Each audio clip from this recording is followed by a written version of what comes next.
Hi folks.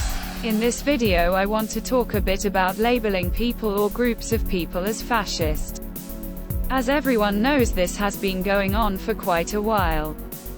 Mostly on social media and to a lesser extent in more ancient media like newspapers and other opinionators. Recently this has gone a step further though, with members of parliament, and even leaders of quote-unquote respected political parties falling to this kind of behavior. A short while back, the former leader of the so-called Social Liberal Party named Democratie 66 has bluntly used the word fascism to describe another political party, without any nuance or elaboration. Nou ja, toen jullie vanmiddag belden, toen dacht ik, moet ik nou uit de mottenballen komen om daar wat over te zeggen? Want de aandacht is soms niet altijd goed. Maar ik bestempel dit als fascisme. En daar heb ik echt het verleden niet voor nodig. Daar kan je gewoon vandalen voor openslaan en kijken wat is de definitie. En wat ik ernstig vind, is dat het in een patroon past. En dat doet Forum voor Democratie met deze woordvoerder, maar ook met hun eigen leider nou al jaren. En wij moeten dat niet gewoon gaan vinden. Wij moeten extremisme benoemen als extremisme, zolang dat nog is. Waar ben je bang voor als iemand zulke uitspraken doet? Ik ben nergens bang voor en alle dreigertjes op Twitter mogen weer losgaan. Maar ik vind het voor onze democratie slecht. Democratie is iets wat je met z'n allen moet koesteren. Democratie is belangen, verschillende belangen die samen klonteren tot visies naar de toekomst. Dat is moeilijk genoeg in een versplinterd land. Maar kijk naar de Verenigde Staten, waar overigens nog geen 2 jaar geleden zo'n bestorming is geweest, waar doden zijn gevallen. En dan kan je er wel weer bij zetten in tussenzinnetjes bij wijze van spreken. Nee, dat is het signaal aan je achterban dat dat toegestaan is. En dat is niet toegestaan. Dus ik vind het heel goed dat het Openbaar Ministerie nu kijkt of dit onder opruiing valt. Maar als het niet onder opruiing valt, dan moeten we de wet aanpassen zodat dit strafbaar wordt. Okay.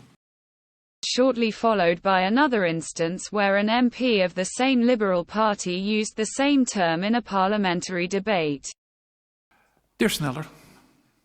Nou niet helemaal duidelijk of dit nou een tyranniek regime was, volgens de heer Van Meijeren. Ja, voorzitter, naar mijn oordeel zien we een regering die tyrannieke trekken vertoont. En als we niet uitkijken, kan dat leiden tot een totalitaire controlestaat waarin onze grondrechten niet meer waard zijn, waarin het demonstratierecht steeds verder wordt ingeperkt. Ja.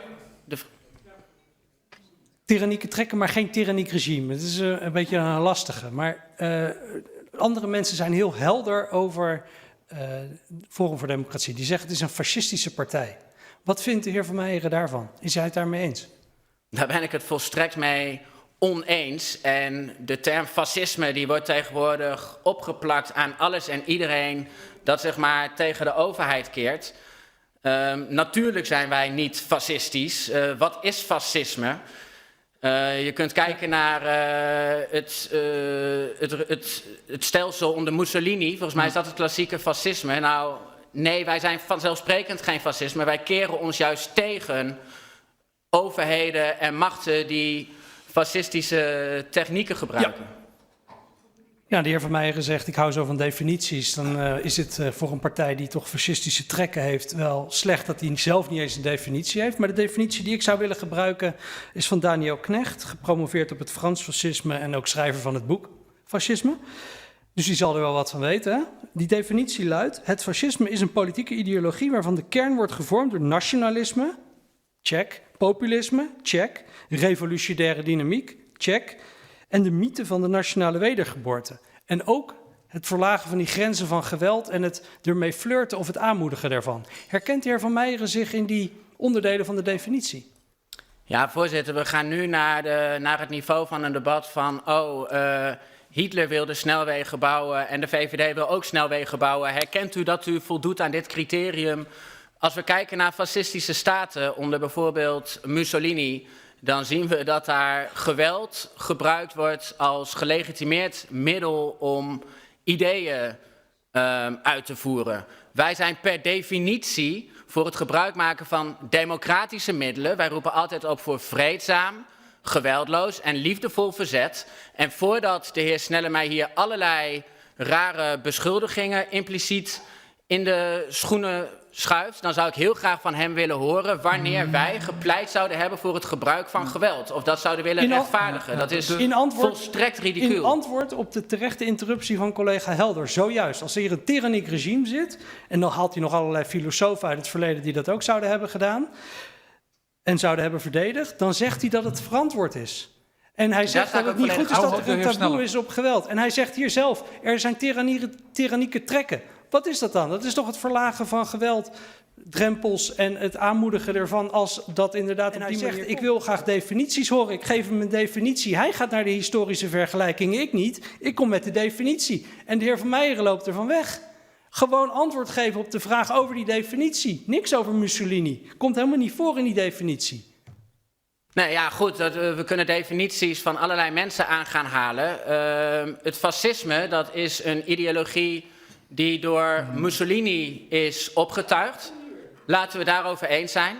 Waar later tal van andere betekenissen aangegeven zijn. Die appjes, daar heb ik wel degelijk bewijs van. Die zijn hier nota bene rondgedeeld in de Tweede Kamer. Dus blijf alsjeblieft wel even bij de feiten. En tegelijkertijd, ja, dat recht van verzet, ik kan het blijven herhalen, maar ik blijf daar ook volledig achter staan. Dat een bevolking die wordt onderdrukt in het uiterste geval, waarvan ik keer op keer zeg, laten we dat voorkomen. Laten we zorgen dat dat nooit gaat gebeuren. Maar dat een bevolking die wordt onderdrukt in het uiterste geval ook het recht heeft om geweld te gebruiken. En D66 staat te juichen bij allemaal gewelddadige opstanden in het Midden-Oosten tegen tyrannieke regimes. En daar wordt ook geweld gebruikt. Ja, ik hoop van harte dat dat in Nederland nooit gaat gebeuren. En dat blijf ik herhalen. Ja. Afrondend, want dan gaan we echt weer verder met... Ja, nou dat was in ieder geval niet, even ook ter verdediging van de minister die zich niet kan verdedigen. Dat was in ieder geval niet deze minister. Dat klopt, ik heb gezegd de minister van Justitie. Nee, het waren appjes van de minister van Justitie, het ambt, niet de persoon. De heer Sneller. Maar ik constateer toch, afrondend voorzitter, want ik snap wat u zegt. Ik kom met een precieze definitie. En ik geef ook aan op welke punten de heer Van Meijeren er allemaal aan voldoet. Hij zegt dat hij met definities wil komen en hij loopt ervan weg, keer op keer. En daarmee zeg ik, het is gewoon een fascistische partij. Als er geen enkel weerwoord komt op de inhoudelijke onderdelen van deze definitie, en ik ben blij dat de heer Van Meijeren dat ook gewoon erkent, omdat hij vlucht in allerlei historische vergelijkingen zonder in te gaan op de inhoud. En als hij die argumenten namelijk zou hebben, en zo ken ik de heer Van Meijeren ook, die hier altijd voorbereid komt met dit soort dingetjes, dan zou hij het hier hebben gezegd en hij heeft er geen enkele van ontkracht. Nou ja, voorzitter, er bestaat geen eenduidige definitie van fascisme. De heer Sneller is wat gaan shoppen in wat literatuur van private personen die daar hun eigen definities voor hebben gemaakt. En nou ja, ik blijf het herhalen, wij zijn een vreedzame, democratische beweging. Dat hebben we nou, ik zou nog wel even willen zeggen dat die woorden die de heer Sneller hier gebruikt, die hebben wel gevolgen. In both instances, Forum for Democracy, a fairly young political movement, fell prey to these accusations. I'd say this is quite shocking and severely downgrades their level of professionality. Obviously, the term fascism is not reasonably applicable to anyone or anything nowadays. I'd like to give you 10 reasons for this and why this term should not be used lightly in general. First of all, I do not pretend to be an expert or a scholar on this issue, but I claim to have enough basic knowledge to say a few words. 1. If you decide to use the word fascism, you basically use a word that has a Latin-Italian origin. It also means that you're referring to the classical Italian fascism and not to any other derivative or subjective interpretation of it. Needless to say, fascism is not the same as National Socialism. You could write a book on all the differences between them. The word fascism stems from fascio, which literally means bundle, like a bundle of twigs. There is a reference here to unions. In the Dutch language, for instance, the etymology is even more clear. The words bundle, bond and vakband are all related. Fascio thus means that according to fascism, all strata of society need to be united into one strong organic body. The fascio, as a bundle of twigs with an axe head sticking out of it. symbolizing strength, unity and justice, was also the attribute of the old Roman lictor. The lictor is comparable to a modern-day bodyguard.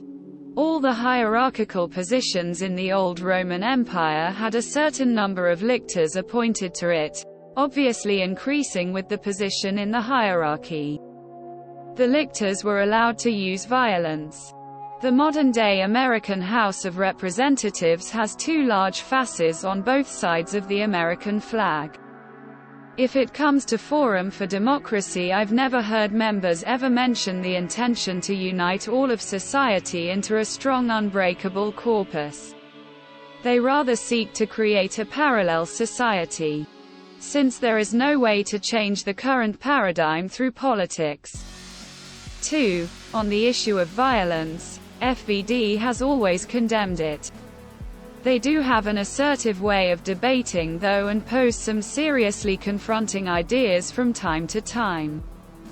But this is exactly what you would expect in a robust open democratic society where the marketplace of ideas decides which ideas will be brought to the grave and which ones will flourish.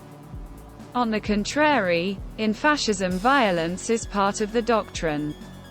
Mussolini's manifesto, Doctrine of Fascism, mentions violence just once in relation to the vitality and will to power of the newly formed concept.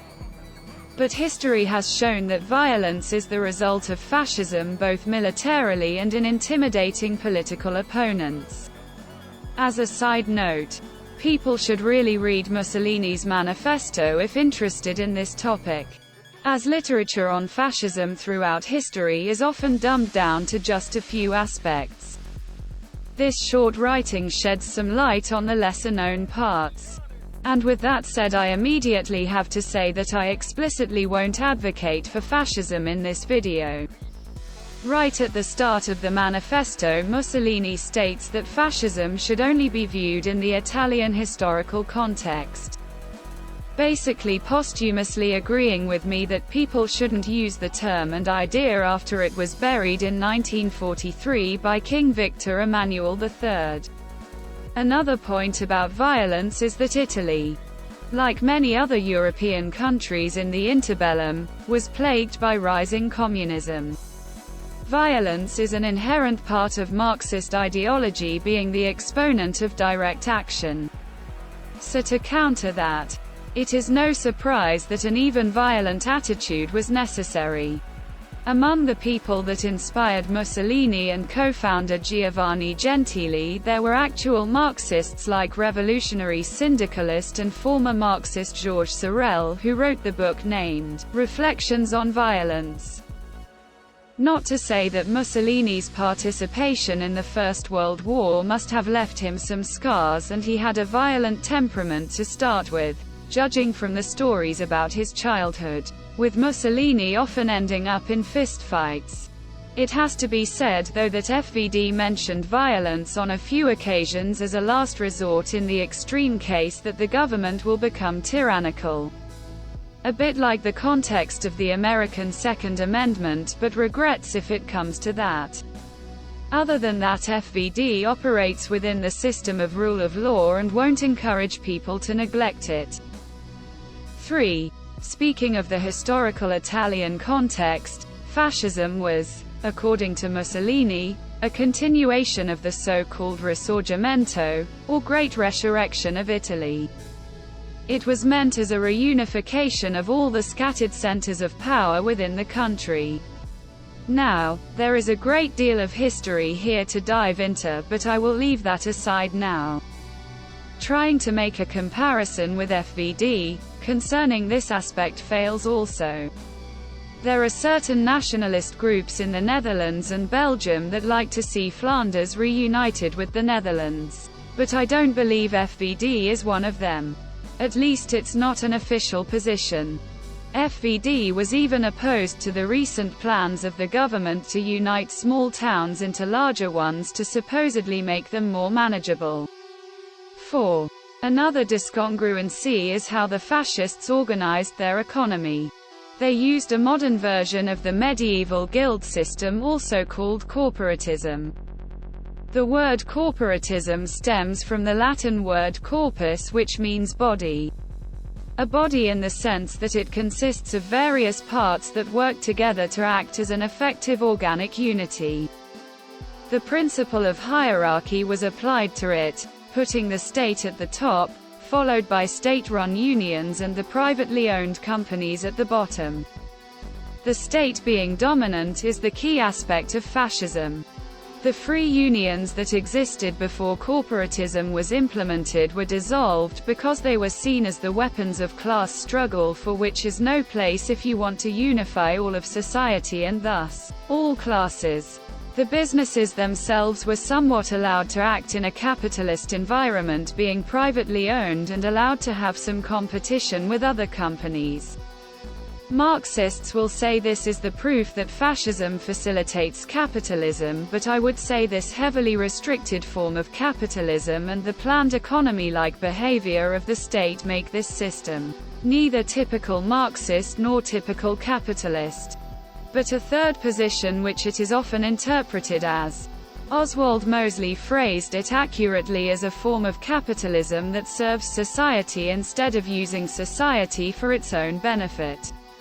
So, it needs no explanation that on the issue of economy, again, there is no ground that FVD is in any way comparable to the fascists. You could say the corporatist system leads to cartels.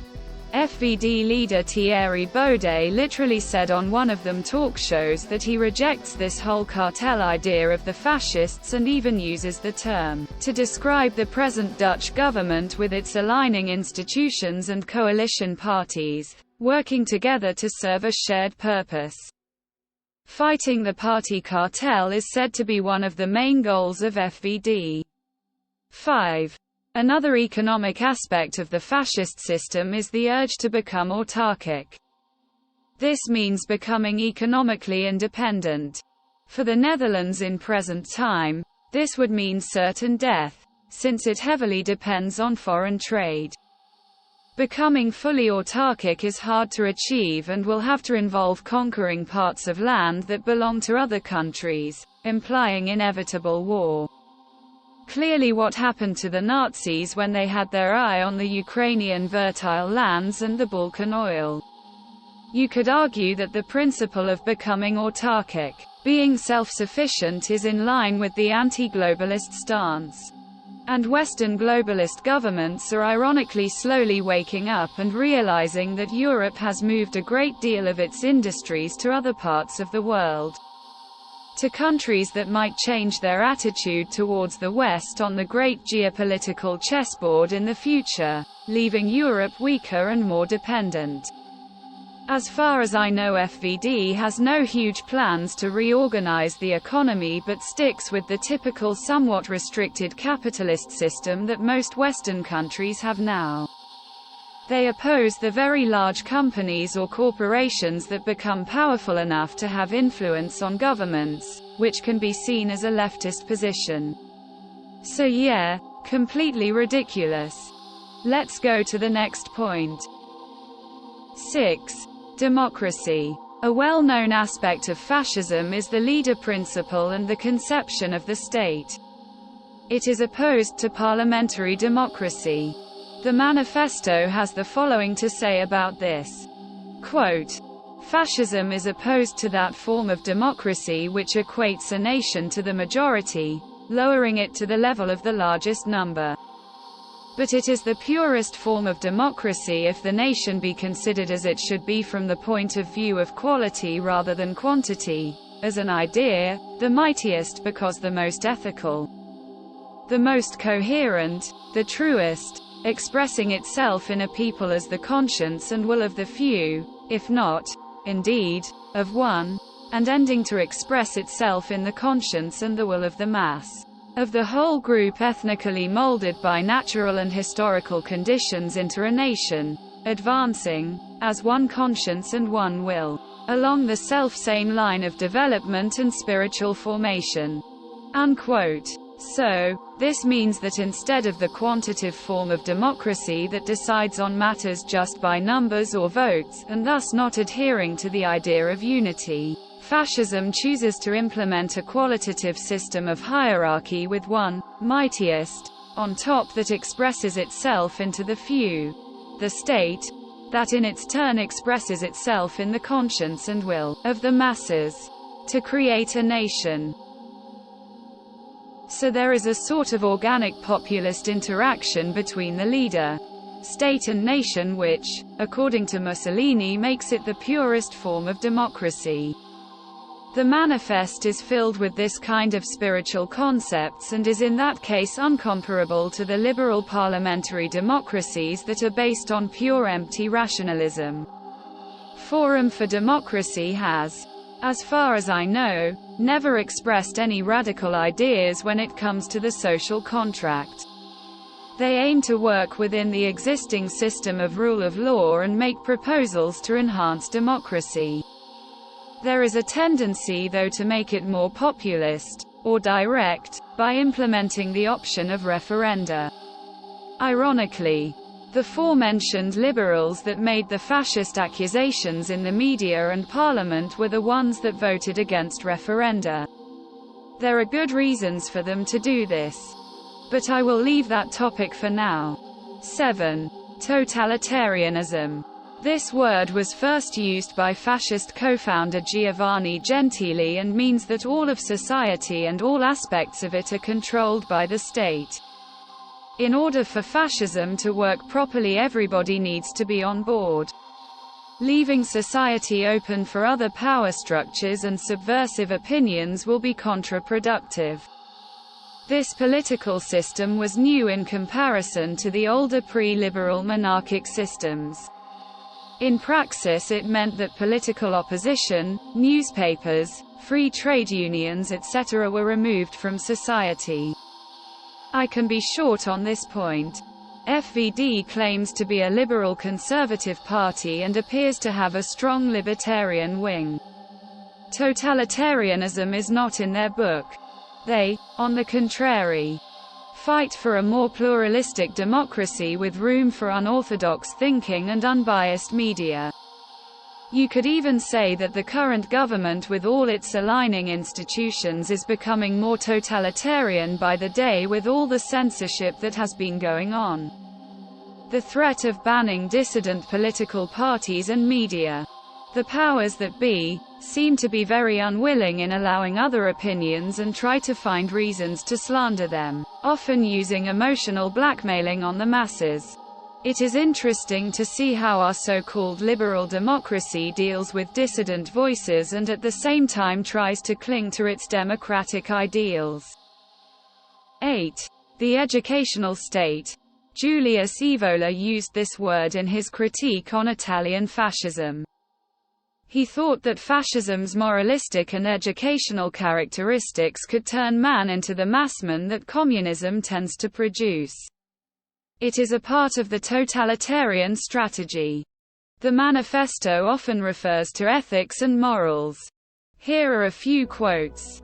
Fascism sees in the world not only those superficial material aspects in which man appears as an individual standing by himself, self-centered, subject to natural law, which instinctively urges him towards a life of selfish momentary pleasure. It sees not only the individual but the nation and the country, individuals and generations bound together by a moral law, with common traditions and a mission which, suppressing the instinct for life closed in a brief circle of pleasure, builds up a higher life founded on duty, a life free from the limitations of time and space, in which the individual, by self-sacrifice, the renunciation of self-interest, by death itself can achieve that purely spiritual existence in which his value as a man consists. Unquote. That was one sentence lol. Here's another one. This positive conception of life is obviously an ethical one. It invests the whole field of reality as well as the human activities which master it.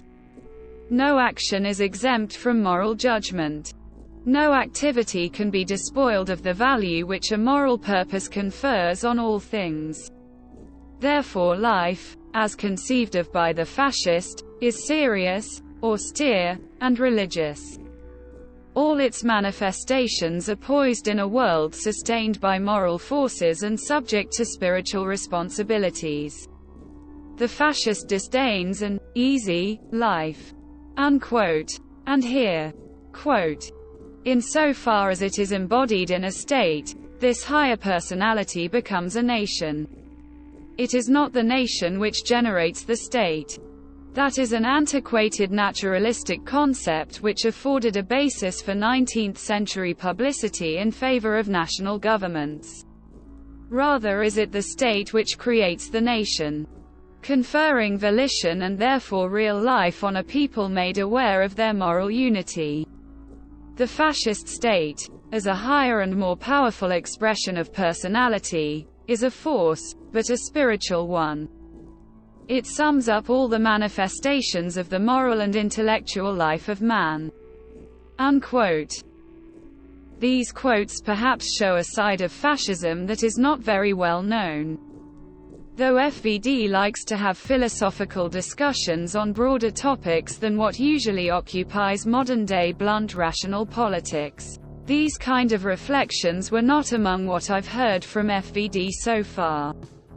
There is a very tight Overton window through which a political party should fit concerning the topics that it will bring up in Parliament, for instance. Otherwise, mainstream politicians, journalists or other opinionators that are engaged in debates with FVD will just freeze. There's of course also the risk that potential electorate will walk away. Another point is that FVD is a fairly new movement with all sorts of people and backgrounds, and I have the feeling it still has to settle on some issues.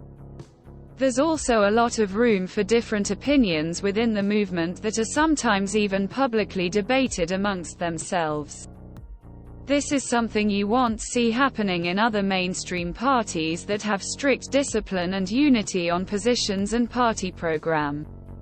So to conclude this part, I see in FVD a party that has a program and a certain set of conservative principles but won't shun away from broader perspectives, metaphysics, metapolitics, etc.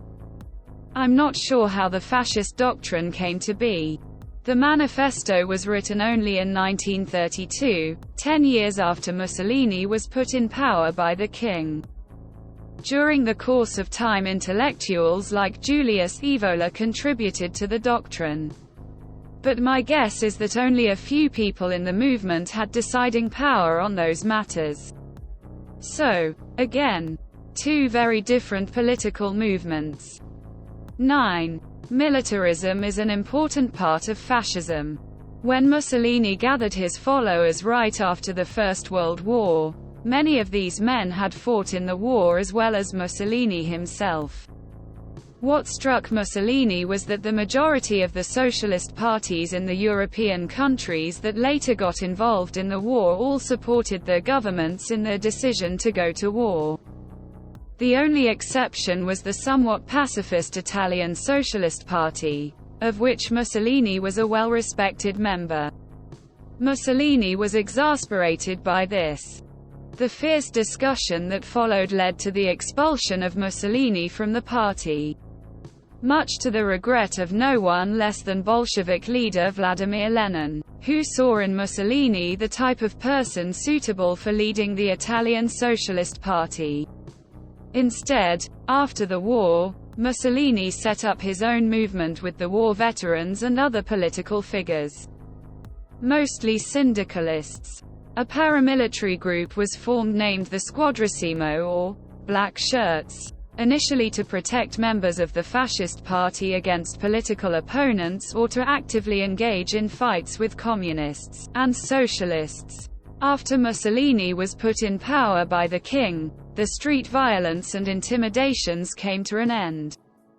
Apart from the military activities abroad and the obvious military externalities like uniforms and symbolics, fascism imposed changes or stressed several cultural aspects of Italian society, like discipline, self-sacrifice, austerity, duty, conceiving life as a struggle, and some of the Prussian virtues, that gave society a militaristic virile tension. All of this is non-existing in the worldview of FVD. Ironically, FVD is, with the current war going on in Ukraine, the only party that pleads for peace negotiations while all the other parties want to shed more blood to reach their wanted outcome. Of course, these situations are complex, and to do these topics any justice would take too long now.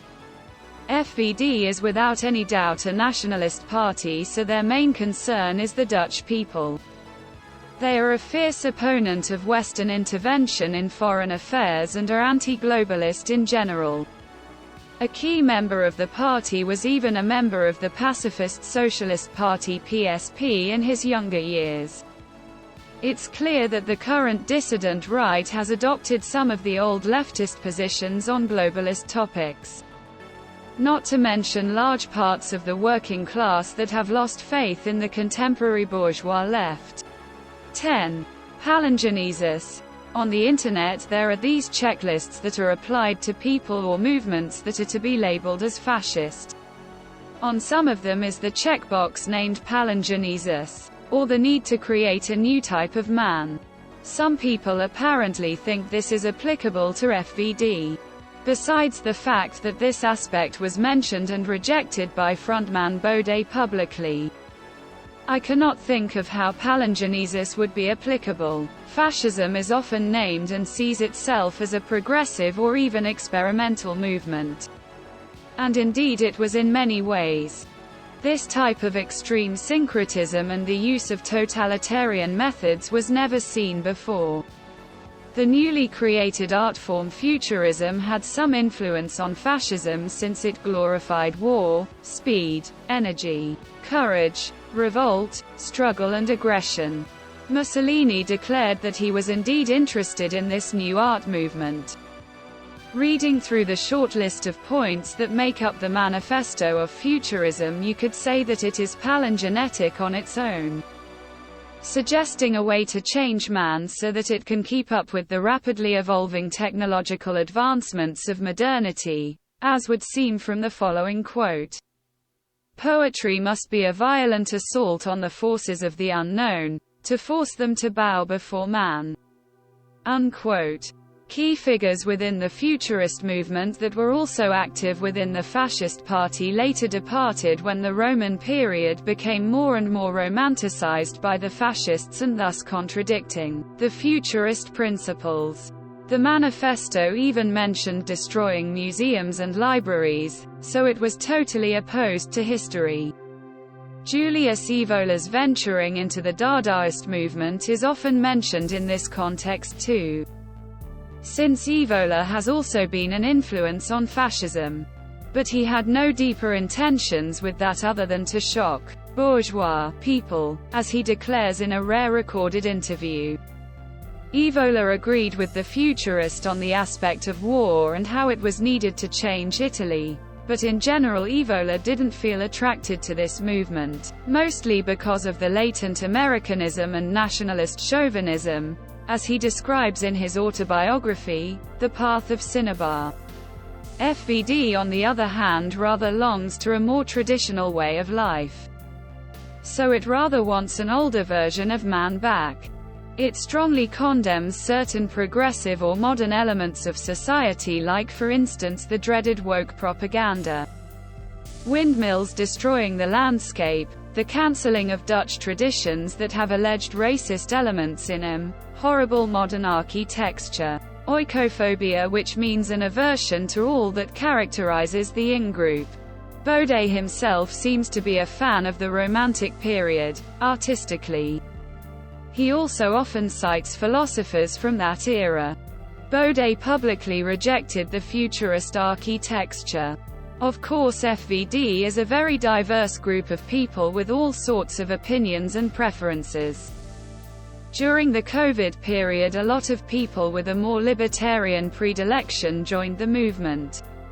A majority of those people probably don't care about aesthetics at all, or are maybe just longing back to the peaceful 80s and 90s. FVD wants to unite all these people in a new parallel societal column, so to speak.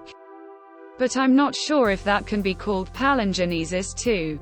then you would broaden the definition in a way that all political movements are palingenetic.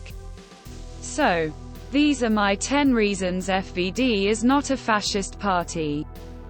Still, there will be people with their own made-up explanation of fascism that will argue that FVD is fascist, like this social liberal person Joost Sneller and his leader Alexander Pechtold. Apparently Sneller got his wild ideas from a book written by some Dutch guy named Daniel Knecht, on French fascism. It's probably not worth the time to filter out all the misconceptions and revisionism in this book. In the fragment with the debate with Van Meijeren, Joost Sneller mentions that nationalism, populism and palingenesis are the essential aspects in his chosen version of fascism. In historical fascism, the state was the dominant aspect and the nation came only second. So it's typical of his superficiality to not address this. Both FVD and the fascists are indeed populist, but in very different ways. FVD wants to give more power to the populace because they think that the current elites have gone astray and there is no real option to replace them with proper ones. So why not put your hopes on the masses, since they can be influenced easily? A proper conservative party is aristocratic and populism belongs on the left really. In fascism though there is no democracy at all, or at least not according to mainstream conceptions of democracy.